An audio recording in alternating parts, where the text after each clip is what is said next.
So in this series of videos that we're going to do about using Gracie Jiu-Jitsu for self-defense, it's important to understand what self-defense is.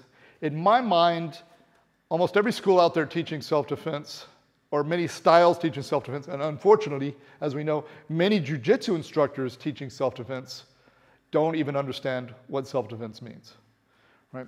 What they're teaching is fighting, right? Meaning, if you maybe push me a little bit on the shoulder, I'm supposed to do what? Rip out your eyes, kick you in the groin, beat you up, basically. Because what is fighting? What's the goal of fighting? The goal of fighting is winning. Right. What is the goal of self-defense? Surviving. Surviving. So specifically, not losing, right? When I try to win, I take chances, and if it starts going bad for me, I can't say, time out, time out, time out. Okay, I tap, I give up. Okay, so you have to be 100% focused on making sure that you don't lose. If I can win while doing that, fine, I will absolutely do that. But if you're trying to hit me and I can just get away, that's far safer than you're trying to hit me and I'm trying to cover here, because one hit and now I'm down. Are you going to stop? No. No. Okay, so a lot of martial arts, they're teaching you to beat the other person up, right? It's like out of a movie, right? The person, you're walking, the person grabs you, what are you supposed to do? You're supposed to turn around and deck them and do all of this. Well, what happens if you're a 110-pound woman and I'm a 200-pound guy? I turn to you and pound you. Yeah, you hit me and what do?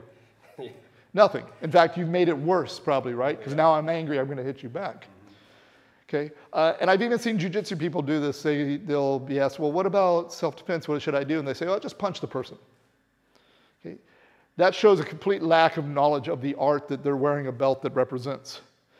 Okay, so what we're really focused on most of the time is positionally putting ourselves in the safest place possible.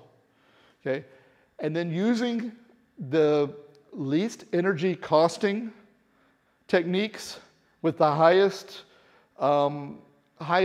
repeatable results, right? Meaning, if I punch you in the face, I might knock you out, but the next person I punch exactly the same way, they might not just look at me. They'll just look at me, that didn't bother me at all. Yeah. If I do a rear naked choke exactly correctly to you, all of you go to sleep. Yeah. Doesn't even matter if I'm 100 pounds. Okay, so that is our focus on what Gracie Jiu-Jitsu is and how to think about it, right? Again, this is why it's not just another art. People will go, okay, well, there's Sambo, and there's Judo, and there's wrestling, and there's Muay Thai, and there's Jiu-Jitsu, like it's the same mindset, but just a different way to do it. That's not true at all. That's missing the entire point. The mindset of Judo is what? To win. To win, yeah. The mindset of wrestling is to win. The mindset of Muay Thai, to win. The mindset of Krav Maga, to destroy. Yeah, to rip out their eyes and whatever. The mindset of Jiu-Jitsu, not to lose. Yeah. Okay?